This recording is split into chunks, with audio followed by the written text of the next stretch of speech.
అర్థం చేసుకోవాల్సింది ఏంటంటే ఈ లైక్స్ డిజ్లైక్స్ రాగద్వేషాలు అంటారు మన వాళ్ళు. ఈ కామక్రోధాలని రాగద్వేషాలని అంటారు. ఆ రాగద్వేషాలకి తగ్గించుకోవడానికి బాగా ప్రయత్నం చేయాలి. మనం బంధించి అయ్యా ఎక్కడికి వెళ్ళినా, ఏ దేశం వెళ్ళినా, ఏ ప్రాంతం వెళ్ళినా, మనిషిని ఎవరి ఇంటికి వెళ్ళినా మనిషిని బంధించి రాగద్వేషాలు.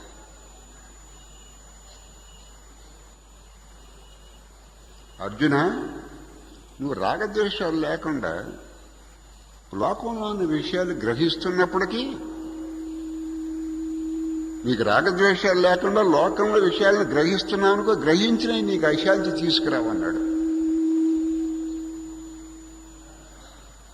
ఎంత అందంగా చెప్పాడో చూడండి. ఎక్స్ప్రెషన్ ఎంత బ్యూటిఫుల్ ఎక్స్ప్రెషన్ చూడండి.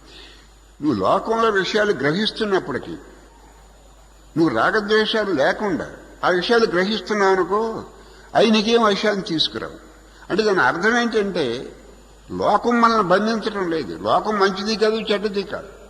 లోకం ఆ లోకం మీద నీకున్న రాగద్వేషాలు నిన్ను బంధిస్తున్నాయి, కానీ లోకం నిన్ను బంధించడం లేదు.